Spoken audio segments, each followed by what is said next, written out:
Hello everyone, welcome to this session of EdunGuru. I am Manjeet, your EdunGuru guide, and we are in this session going to continue with arguments, which essentially was all about the basics of critical reasoning. Let's go back to an example that I discussed in the last session.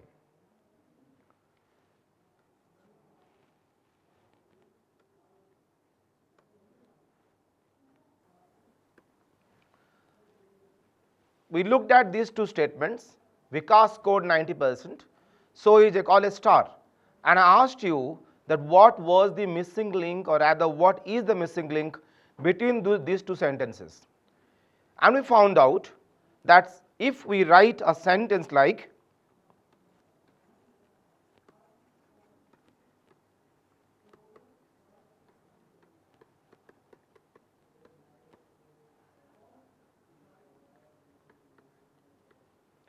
anyone scoring 90% is a college star. If you read these three sentences, you get a logical flow. Vikas scored 90% in the last semester examination. Anyone scoring 90% is a college star, so Vikas is a college star. Now, try to recall the concept of premises and the concept of argument, and let's find out in this argument what is the premise and which sentence is the argument. Vikas scored 90%, a verifiable fact, so that becomes the premise. So he is a college star becomes the conclusion or the argument of the writer. If you generally look at arguments, writers write down the premises very clearly. They also mention their argument, their claim, their opinion very clearly. But as we saw in this example, the missing link is something that is usually not explicitly mentioned. That is something that is implicit, that is something that is implied, that is something that is hidden. So if you look at only the first statement, the premise, Vikas scored 90%. From there the writer is coming to a conclusion, so is a college star. There is an assumption that the writer is making. The writer is assuming here that anyone scoring 90% in the college semester examination is a college star. That assumption, of course, works as a premise, because as I told, an argument, a claim, an opinion is something that the writer arrives at from premises. So if you look at it, the premise leads to the argument. Similarly, the assumption that the writer has made in this example, for example, anyone scoring 90% or more is a college star, also leads to the argument. So we can tell that an assumption is also like a premise. The only difference, premises are clearly mentioned, they are what we call explicit statements. An assumption is hidden, that's what we call an implicit statement. So we can tell an assumption is an unstated premise. Now if you look at the flow of an argument, the flow will be something like,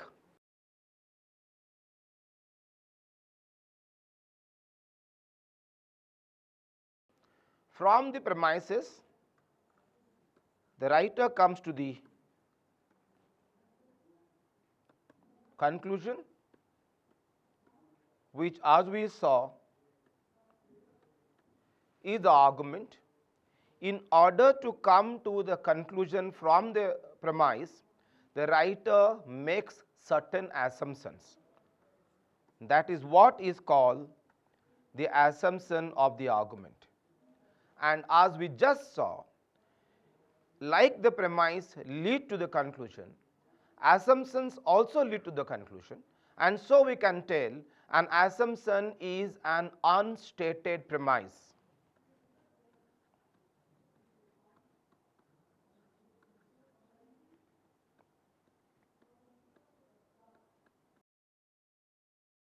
if you now try to create a mathematical equation, the equation can look like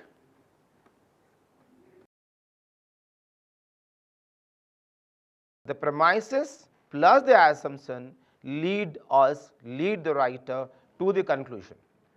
Let's look at one more argument and try to find out that what is the assumption made by the writer here. The government of India has recently come out with the regulation that no one below the age of 18 can work in a food joint. Preeti is working against this rule at Jojo's Pizza, which is a leading pizza joint. So Preeti must be the owner's child. I repeat the entire paragraph. The government of India has come out with the regulation that no one below the age of 18 can work in a food joint. Preeti is working against this rule at Jojo's Pizza, which happens to be a leading pizza joint. So Preeti must be the owner's child.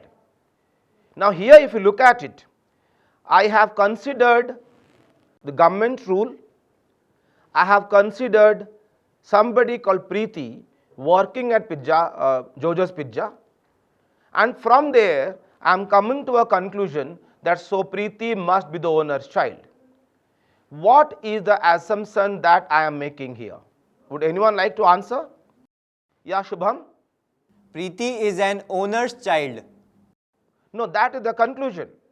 Preeti is the owner's child is the conclusion that I am making. And please remember, an assumption is always hidden. An assumption is always implied. So if a statement is very explicitly mentioned, that cannot be an assumption. Anyone else would like to make a try? Yeah, Saurav? The rule is not applicable to owner's child. Exactly. The assumption that I am making here is that the rule is not applicable to owner's children, or else I can also assume that only owner's children can break the law. If you now look at all these statements in the sequence that we saw in the equation, premises plus assumption gives us the conclusion. Let's put these statements in that sequence and find out, are we getting a logical flow of thoughts or not. Premise 1 was, the government has come out with the regulation that no one below the age of 18 can work in a food joint. Premise 2, Preeti is working against this rule. This particular portion, Preeti is working against this rule, makes it very explicit that Preeti is less than 18 years of age. The second premise we can tell is Preeti is a girl less than 18 years of age. Third premise, Preeti is working at Jojo's Pizza, which happens to be a leading pizza joint, and so Jojo's Pizza is a food joint. So there are three premises here: the government regulation, Preeti is less than 18, and Preeti is working in a food joint in spite of the government regulation. Then, as I told, I am assuming that the rule, the law, the regulation is not applicable to owner's children. Based on the premises and my assumption that the rule is not applicable to the owner's children, I am coming to a conclusion, so Preeti must be the owner's child. So once again we saw here that the assumption was implicit, not clearly mentioned, but we do require the assumption along with the premises to reach a conclusion. Let's look at some arguments that we also discussed in the last class, where I asked you to separate the premises from the conclusion. Let's look at the same argument and find out what is the assumption made by the writer.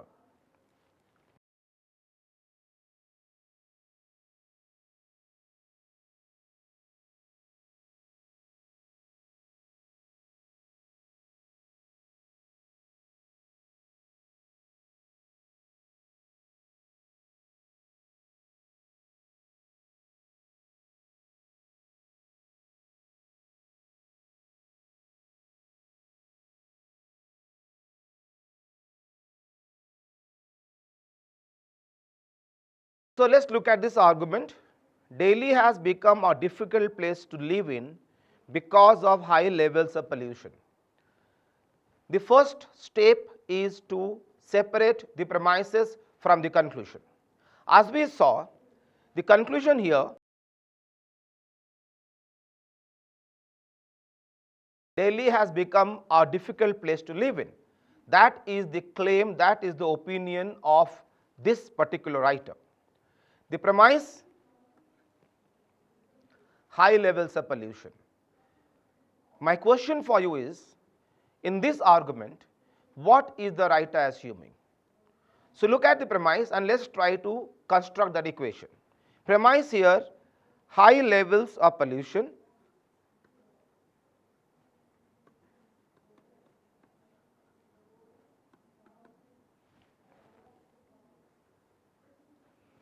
conclusion, so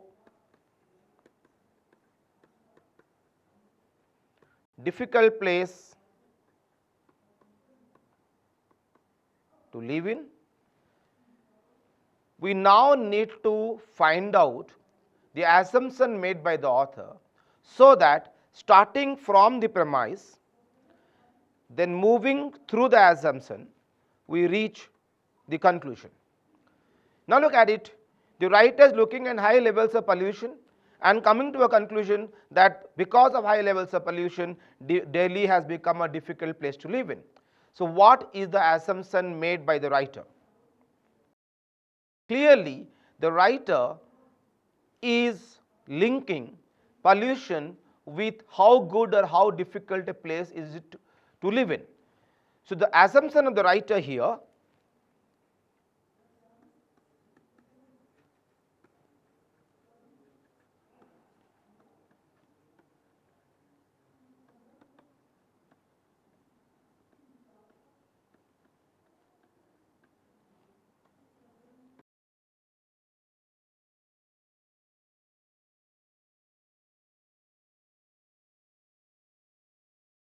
high levels of pollution make a place difficult to live in.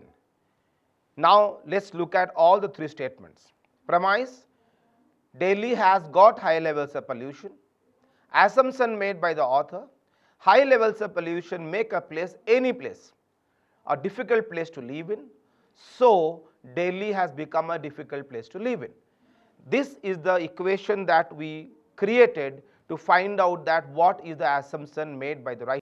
So we saw the three components of an argument: premises, which are facts, information pieces; conclusion, the ultimate argument, the claim made by the writer; and the assumption, which is an unstated premise that is assumed by the writer. And we found out that premises plus the assumption lead us to the conclusion or the argument. In critical reasoning questions, assumption questions are one of the most common questions, where you are given the argument in the form of a small paragraph. In the paragraph, there will be some statement or statements which are premise statements. There will also be one or more than one statements which will be the conclusion, the claim of the writer. And then you will get a question like, which of the following options is an assumption made by the writer to reach the conclusion? In order to better understand what is an assumption, let's look at one more example, and this would be the kind of question that you can expect in tests. So let's look at the argument first. The argument tells, in our country, generally employees don't want to be seen in a negative light by their immediate seniors. Furthermore, it is a strong belief that disclosing a problem in its totality before an immediate senior leads to the creation of a negative impression of the employee. Hence, it follows that the chairman of a company is much less aware of actual problems at the ground level than supervisors working at that level. That is the argument. Once we read the question, we will come back and dissect the argument, and step 1, as I have told, we are required to find out that out of the given statements, which statements are the premises and which statement is the conclusion. The question tells that the claim of the author is based on which of the following assumptions. Very clearly, the question stem indicates that it's an assumption question. Just for your information, this entire thing has got two parts. The question is what is called the question stem,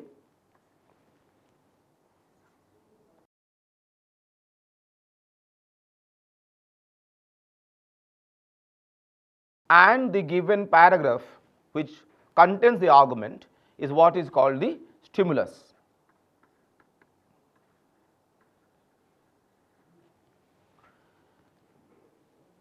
The question is, before you go on to dissect the argument, let's understand, in these kind of questions, should one read the stimulus first or should one read the question first?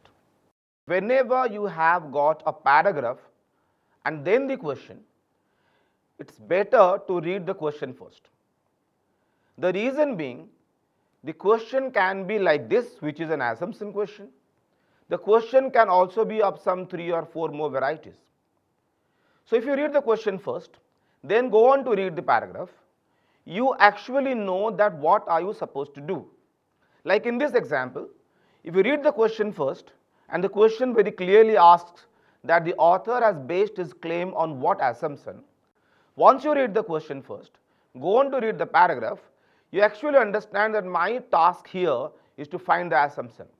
Once that stays at the back of your mind, the way you think also guides you towards finding the proper answer to the particular question. So it's advisable, read the question stem first, then go on to read the stimulus.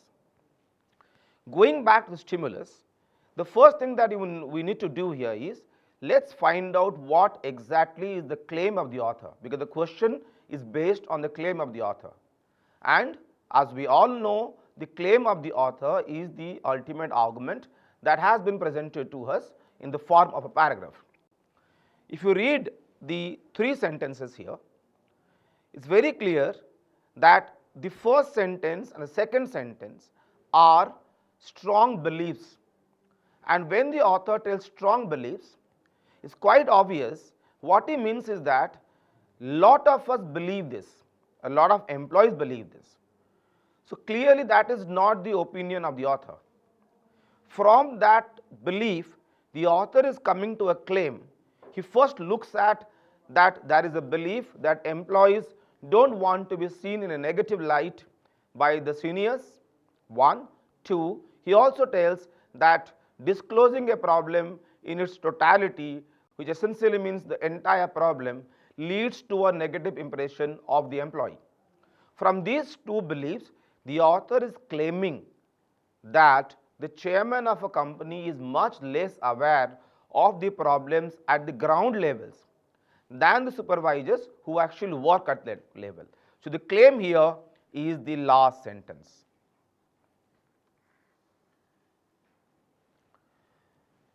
Now the claim is the last sentence that follows, that is the argument, which indicates that the remaining sentences here are premises. So sentence 1 and sentence 2 are the premise statements here, and third statement is the argument. Now as I told you, the equation we saw was, we have the premise, then the assumption, and then we reach the conclusion. So let's look at the premise, let's look at the conclusion and find out which statement can bridge the gap between the premises and the conclusion. In an actual test, you would of course be given the options, but it's suggested that before you go to the options, try to frame your own answer. Try to frame a statement or sentence on your own, which can be the answer. That makes your task safer when you go to the actual options. So let's look at this. Premises are the 2 statements here, premise statements. Number 1, employees don't want to be seen in a negative light. And number 2, strong belief that disclosing a problem in totality before an immediate senior leads to the creation of a negative impression of the employee. So we have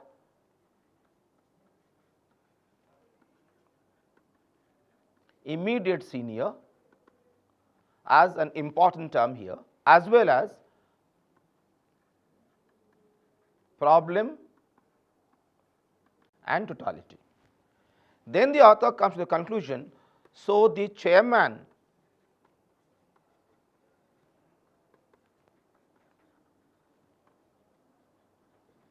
is less aware of the problems at the ground level.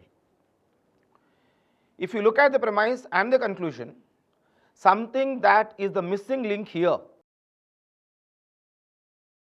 is number one, the chairman. So we have problem as a term here, we have problem as a term here. From the premise statement is very clear that the immediate supervisor is less aware of the problem than the actual employee who is facing it. So problem as a term is there in the premise. The conclusion tells the chairman is less aware of the problems. So problem as a term once again is also there in the conclusion, which means the assumption has to somehow create a link between the chairman and problems. Only then we can very smoothly go from the assumption to the conclusion. There are two ways in which you can try to solve assumption questions. Number one, look at the option which will take you directly to the conclusion. Number two, in case that's not helping you to get the answer, pick up each option one by one and put each option between the premise and the conclusion. You will get one option which will bridge the gap between the premise and the conclusion. Like here, we saw the gap was chairman and problems. So any option which has got both these terms has a very high possibility of being the answer. Now let's go to the options and find out that which option can be the perfect assumption here, which option presents that particular critical link between the chairman and the problems. Fine, the same paragraph, same question, now the options are also shown to you. Let's look at the first one. An employee who discloses a problem partially is rewarded by the immediate supervisor. Please try to understand here, the argument is not at all about rewards. The argument is about the chairman being less aware of the problems at the ground level. So definitely A is not a sentence which can take us very smoothly to the conclusion. So A is not the answer. In this kind of questions, remember one thing that's very important. Never ever try to select the right answer. Yes, I repeat, never ever try to select the right answer. Always try to eliminate the wrong answers. The reasons being, 1, out of 4 options, 3 options are wrong. So it is easier for one to search for the wrong options than to search for the right options. 2, in this kind of questions, you will find a number of times the options being very close to each other. When in normal life also options are very close to each other, it's always easier to eliminate than to select. So it's advisable when you read these options one by one, do not ask yourself, is this option the answer? Rather ask yourself why this option is not the answer. Try to find out possible errors in the option. If you find an error, you can confidently eliminate that. If you cannot find an error, put that in your pocket and go to the next option. Ultimately, you will find out which option is the most appropriate one.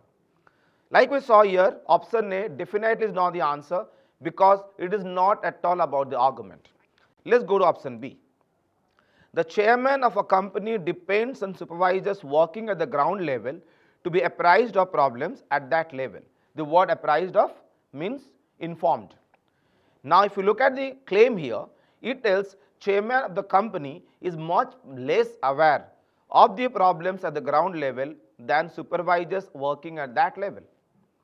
If that is the case, then if you read option B actually indicates that the chairman depends on supervisors working at the ground level.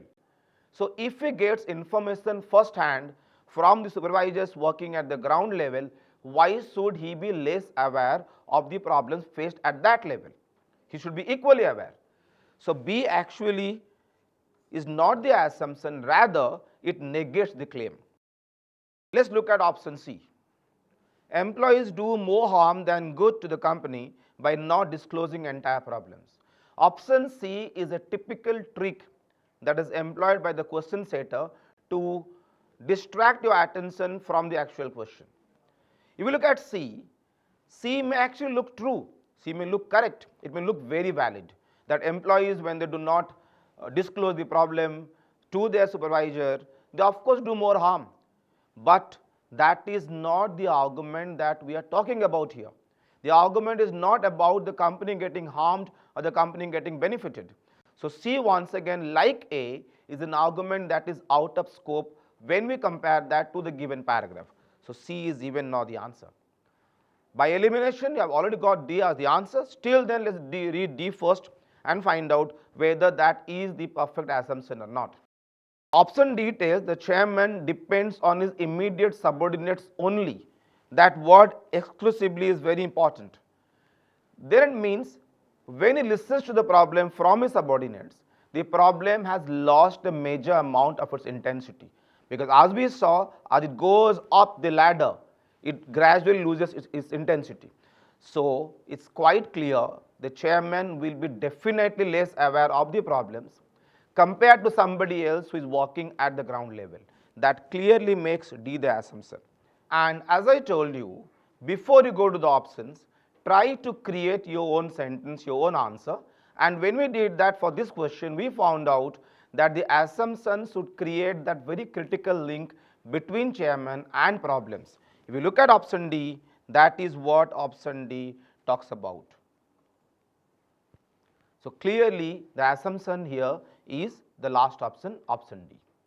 In this session, we learned one, what is an assumption? We learned that an assumption is the bridge between the premise and the conclusion. An assumption is essentially an unstated premise. Two, we also learned how to find out assumptions because assumptions are implicit. So we need to read the premise and the conclusion very clearly to find out the assumption. That's all for this session. The next session we look at another kind of common critical reasoning problem. Till then, have a great health, smile a lot, do argue and do create your own assumptions. Thank you. In this session, we learned what is an assumption. We learned that an assumption is always implicit. We also learned how to find an assumption. To be able to go to the next session, please attempt the following questions. Question number 1. 3 airlines IA, JA and SA operate on the Delhi-Mumbai route. To increase the number of seats sold, SA reduced its fares and this was emulated by IA and JA immediately. The general belief was that the volume of air travel between Delhi and Mumbai would increase as a result. Which of the following is the assumption in the general belief that volume of air travel between Delhi and Mumbai would increase? Option A. Whenever companies competing for the same customers have similar policies, the entire market grows. Option B. People commuting between Delhi and Mumbai are price conscious as far as the mode of travel is concerned. Option C. Volume of air travel between Mumbai and Kolkata decreased last year when the prices of tickets were increased by the leading operator between these two cities. Option D. A study that shows that as much as 80% of air travel in India is company sponsored. Question number 2. Cigarettes constitute a mere 20% of tobacco consumption in India, and fewer than 15% of the 200 million tobacco users consume cigarettes. Yet, these 15% contribute nearly 90% of the tax revenues to the exchequer from the tobacco sector. The punitive cigarette taxation regime has kept the tax base narrow, and reducing taxes will expand this base. Which of the following is the assumption made by the writer in concluding that reducing duties will expand the tax base? Option A. Most non-cigarette tobacco products are categorized as small-scale industry products and hence are tax-free. Option B. Most tobacco consumers are habituated to their respective mode of tobacco consumption and find it difficult to alter their habits. Option C. Most non-cigarette tobacco consumers are not shifting to cigarette consumption because of price constraints. Option D. An increase in duties on non-cigarette tobacco may lead to a shift in favor of cigarette smoking. Question number 3. Thomas Malthus, the British clergyman turned economist, predicted that the planet would not be able to support the human population for long. His explanation was that human population grows at a geometric rate while the food supply grows only at an arithmetic rate. Which one of the following is the basis for the claim that the planet would not be able to support the human population for long? Option A. There have been many instances in human history when natural disasters have wiped away significant portions of human population. Option B. There is a vast difference in the rates of growth of the human population and food supply. Option C. Human systems and natural systems like food supply follow natural laws of growth which have remained constant and will remain unchanged. Option D. The wars of the future will be fought for food and not land.